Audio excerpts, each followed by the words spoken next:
It was the morning right after Halloween on November 1st of 1986 in Long Beach, New York, when 15-year-old Haim Weiss was found brutally murdered inside his dorm room. As an Orthodox Jew, Weiss was living at his yeshiva, which is a type of school that centers around Orthodox Judaism teachings.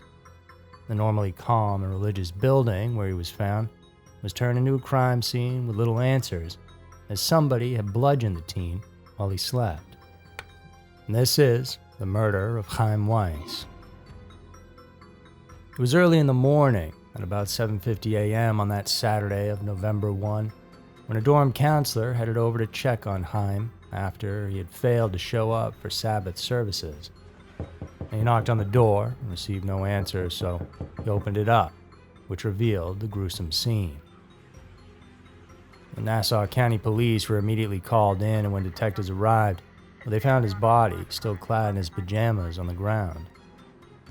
And the killer had used a heavy tool, something with a point like the back of a hammer. And the back of Haim's skull had been crushed with 2 blows, and another was so hard it severed his spine. And likely, he was lying on his stomach and was sound asleep when the attack occurred. And there was no sign that a robbery had taken place or even any sort of a struggle. The room was undisturbed. There was no murder weapon, and the window was left open, despite it being a cold fall night. This suggested the entry or exit point, maybe even both, for the killer. It appeared that after he had been hit in the head and was dead, his body was then placed on the floor.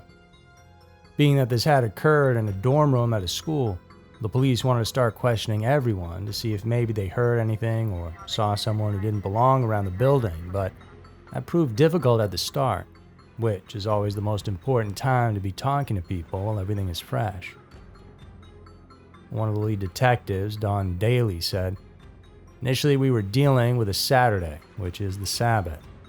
When we arrived at the scene sometime around 8 in the morning, it was difficult to talk to anybody at that particular time because the people we were dealing with, being Orthodox Jews, they're not able to write.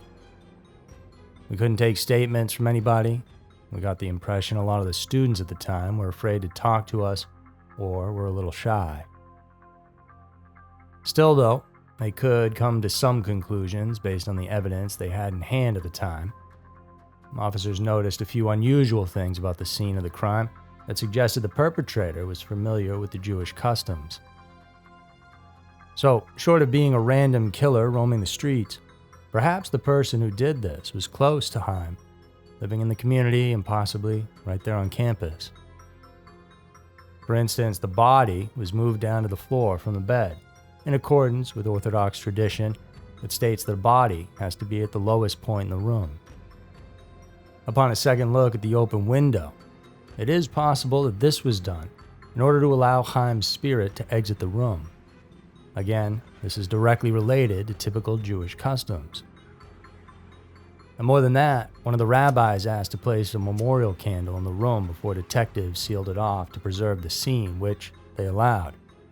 However, 2 days later, another candle had mysteriously appeared in that room again. Nobody from the school ever admitted to lighting that second candle.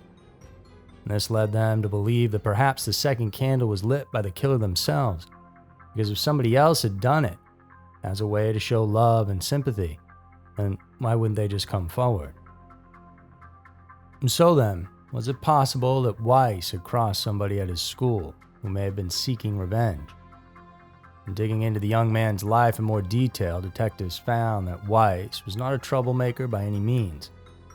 He was an easygoing kid, someone who got along with everyone and was also at the top of his class.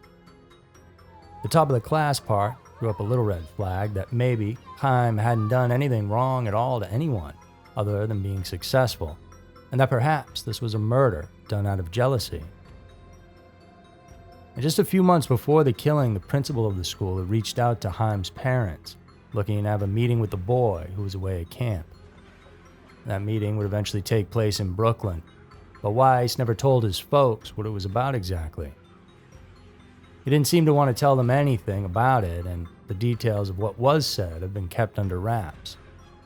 Presumably, the principal spoke with authorities about it, but Whether that pointed to anything or anyone who might have been connected to the case remains unclear. What is known is that on the final day of his life, Weiss had gone to class with his friends and attended services. On the night of October 31st, Weiss was seen in the hallway reading because there were always lights on there. See, on the Sabbath, Jewish people aren't allowed to turn lights on and off, so they remain off in their rooms. This was something many students did. And the last anyone saw of him was a couple of fellow classmates at around 12:30 a.m. on November 1st, before Haim would return to his room for the night. Once Shabbat was finished, police conducted interviews with more than 140 students and faculty, but they couldn't find any additional information.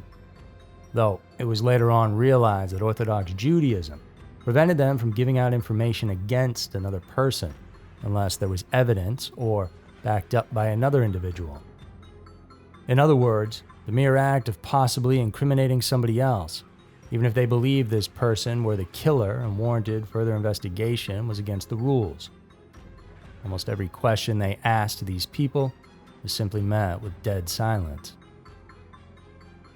Detectives then honed in on the low-hanging fruit. There was a janitor who was investigated and also another member of the faculty that was mentally unwell, but upon closer look, neither of them had anything to do with it. And they checked out the angle of a Halloween thrill seeker being the one responsible, and also maybe someone who was anti-Semitic, but the school explained that they had never had any issue with that on their school grounds ever. Weiss was also only one of 2 students who didn't have a roommate, and police theorized that the killer likely knew this, and the layout of the building was also deeply religious. Without anyone talking, well, that makes it pretty hard to find the one responsible. For months, more than 25 detectives would work this case. In order to combat the lack of response from the student and faculty, a mobile unit was set up by the school for 8 days and welcomed anyone to stop by and provide information, no matter what it was. Needless to say, that didn't work out too well. They then tried to submit around 40 students to polygraph tests, though this was more of a means to force them to answer questions. But once again, no new evidence was gathered on that front. Ultimately, all the police were really able to gather was a single strand of hair, which they pulled from Haim's bedroom that didn't belong to him. Whether it came from the killer or not is yet to be discovered, because without a suspect, they're apprehensive about testing the sample for DNA out of fear of ruining it. If they had someone they could hone in on, well, then test the hair in order to place them in the room, then that would be a much stronger case. The only other thing was that early on the morning that Haim's body was found at around dawn, not a whole lot of people are out on the streets. A jogger came forward to say he saw a young man, possibly in his teens, walking a few blocks away from the school. And they noticed this as being odd because if they ever saw somebody out at that hour, they were usually doing exercise as well or walking their dog, but this guy was just walking somewhere. They tried to figure out who he was, but all attempts to identify that student were unsuccessful. In the end, the religious beliefs of the Orthodox community certainly didn't help out in solving this case. The inability to speak up for a multitude of reasons made it hard to hone in on any one person specifically. And whether or not they could have solved it had they talked back then, well, we'll never get the chance to know for sure. And the case was reopened in 2013 with an increased offer of $25,000 for any information that led to an arrest. Police hope that maybe with the passage of time, now being far removed from the school for decades, maybe some former students would speak up. But so far, it's just been silence, and so the mystery about who killed Chaim Weiss remains cold almost 40 years later.